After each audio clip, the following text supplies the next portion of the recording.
Hi everybody, I wanted to show you how to make and do some of the special little things that I've added to this pattern. And it's the pattern from Tearosehome. It's tearosehome.blogspot.com/2020/04/mask-tutorial.html.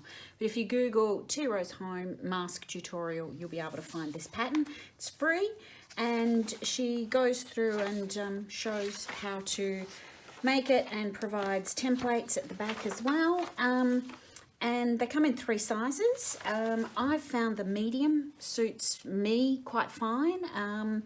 The large for males, adult males, and there's a small, which I actually haven't made any, but for smaller women or smaller children perhaps, or teenagers. And I have done something slightly different to the pattern in that I've actually put 2 layers on this outer, and also done the lining. The lining's in the pattern. So I wanted to show you how I do that, and just sort of some of the tricks on how to get this lining sewn nicely, and then the little casing for the elastic and things like that. So let's go and get on with it. So I'm going to be doing a large at the moment because I've found some nice sort of neutral male sort of toned down fabric. For some reason they don't seem to like wearing pink masks. Now the templates that are in the pattern, and for Australians, I actually printed the templates off with my paper in landscape mode. That printed the things out in correct sort of size. And there's 2 parts to it. There's the outer fabric and then the inner fabric. Very much the same, except for the outer fabric has some extra folding sort of area, and that's where we put the elastic side of things. So dealing with the outer fabric first, fold your fabric over just so that it's wide enough to fit. Put the bit that says folded center onto the fold and cut. I just use my scissors. If you're perhaps a bit more careful with a rotary cutter than I am, feel free to use that, but scissors were nice and easy. And then you have this shape, okay, and that's what we're going to do. Now I cut 2 of these, so I'm going to go and do that in a second, but I cut 2 of these for my outer, and then I go and cut 1 in my inner. And the inner fabric I've been using Art Gallery because it's got a nice high thread count, which is good from a mask perspective, but it's nice and sort of silky on the face, and obviously the lining is what's going to be touching your face. So I've found that's the best. So I'm going to go and cut those out. Just one other thing before I get to cutting out my lining fabric. This is my secondary fabric for the back of the outer. And I discovered I had a number of sort of orphan 10-inch squares from a layer cake. I had them laying around and kept thinking, oh, I'll do something with them. These fit perfectly because dead smack in the middle, even the large size fits, and you can cut around, you get some little scrappy bits which you could perhaps get maybe a 2.5-inch square out of or something like that. But good way to use up those fabrics. And this is a nice motor fabric, so it's a nice good weave as well. So that's another way of using up some scraps. Okay, so now I've cut out 2 of the outer and 1 of the lining patterns, templates, and I put these wrong sides together. And then this one's going to be my outer fabric, so that's what they're going to see on the outside. So we're going to put that right sides together so that we're going to sew this seam and this bottom seam down here with 1/4 of an inch. We're also going to fold your lining right sides together, and we're going to sew that same seam. So head on over to the sewing machine and do that. And here we have it with those 2 little straight seams sewn. And if we want to just flip it around, you'll see we've started to create the beginnings of a mask. So this curved area is the bit that goes over your nose, and that sort of fits around underneath the bottom of your chin. So what do I do next is actually go and I press these seams I actually press all of them to the left. So that one to the left, that one to the left, and I do the same on my lining as well. And then once we've got those pressed, we can put them curve side, that's the curve side, that's the curve side, put them together, right sides together. So this is the right side of my mask, that's the right side of my lining, and I'll have the seams pressed nicely here, and we can pin,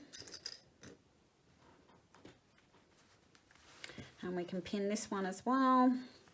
Again, the seams will be nicely pressed to the sides so that they can nest, because we don't really want extra bulk on your nose. Oops. And once we've got them right sides together, I then, whilst I'm over at the iron, I roll this lining fabric back about 1/4 inch and then another 1/4 inch, and I give it a press. I'll just finger press it for the moment because I haven't got my iron nearby.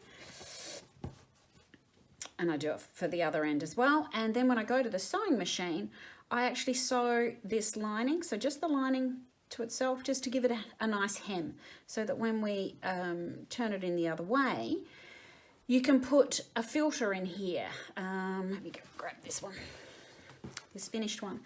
So I've actually got some filters coming from Victorian Textiles that I've been working with the CSIRO to provide a polyester filter that is antibacterial, antiviral, all the antis, and it can fit in here. So this is the bit that we're doing over here.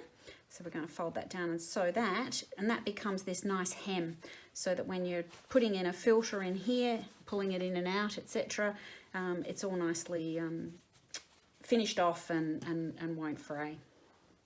So I'm just going to go to the ironing board to iron these back, and then to the sewing machine to sew these down. I'll come back and show you. So here we have the lining hem has been done on both sides, and so what now we're going to do is actually go to the sewing machine. We've got our seams nested, so one seam's going that way, the other seam's going this way, so there's less bulk. And we're going to put this into the sewing machine and do a 1/4 inch seam around the top. I start just the other side of this lining and go across and do a couple of back stitches, because as I said, when we're putting a filter in here, we'll be replacing that filter regularly and it'll be going in and out. We want these two edges to be nice and stable. So back stitch over here, come along, do that, and do a back stitch down the other end, then flip it around and do the same thing.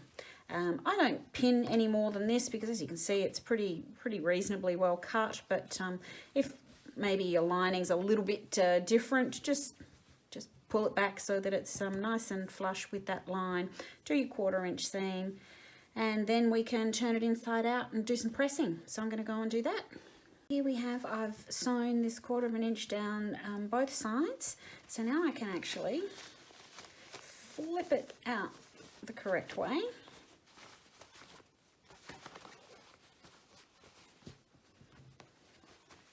And you'll be able to see that we have a face mask starting to appear.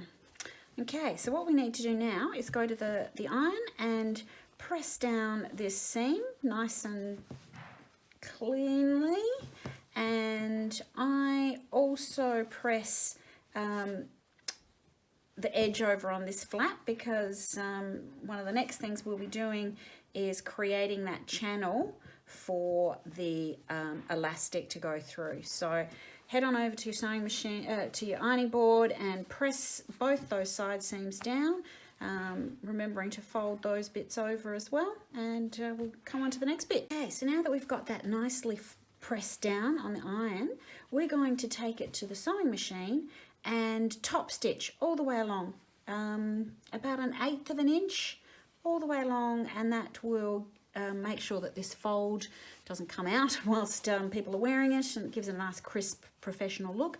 But it also sews these end bits down as well, so that when we're folding these under to make the elastic channel, these are all nicely going to sit there. So go and do some top stitching.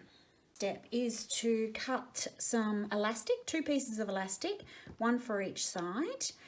As you saw in the finished one, we'll end up with a nice loop that will go over your ear nice and easily.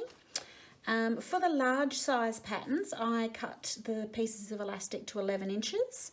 For the medium, I cut them to 10 inches, and for the small, 9 inches.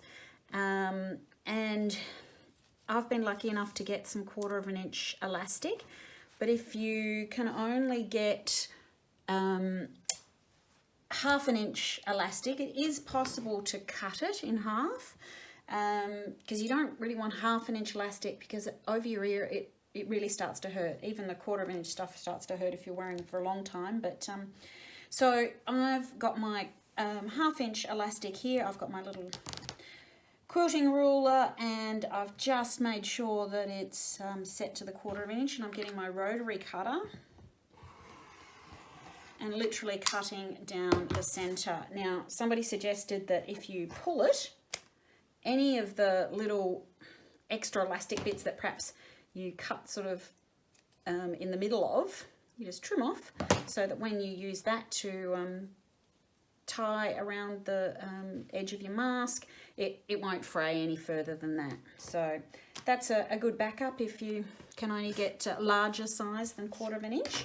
But as I said, I've been lucky enough. So here's my 1/4 inch, and what I do is I usually do this on the ironing board. I actually put my elastic in here. I fold down, it's a bit more than 1/4 inch, it's more like closer to half, and fold it again, and I make sure that this elastic can move. So here I'm holding it with my fingernails, so that's where my seam is going to go, but I make sure that the elastic is not going to get caught in that. I give it a bit of a press with my iron, and then I put a wonder clip on just to hold it to go to the sewing machine. And then when I'm at the sewing machine, I make sure I pull this lining fabric out of the way, and I sew literally just on the very edge, maybe less than 1/8 of an inch almost, all the way down and across, so that your lining fabric hasn't been caught, but your elastic is in this channel quite nicely. And then once that seam is sewn, you can come back and tie a double knot.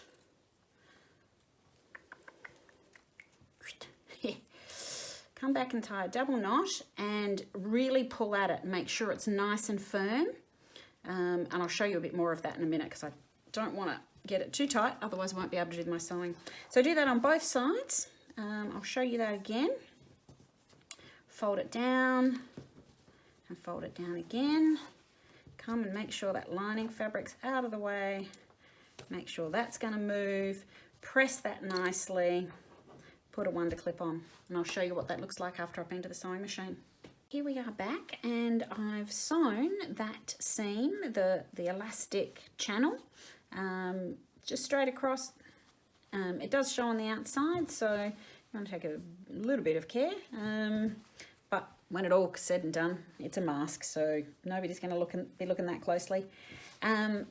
We then get to the tying, so I just grab the 2 ends and tie a double knot, trying to get it reasonably close to the end, but you want to really give it a good pull, because it's got to really be tight. Then I work out which way is the curved, which is the top, the nose, and I put the knot down to the bottom, so away from the nose, so it's going to be down sort of on your chin or bottom of your cheek, and get it so that the knot goes inside and the tails go inside and don't come out all the other way. So you just want to get them just in there so they're hidden inside that channel, and you've got a nice bit to go over your ear, and that's going to be your mask.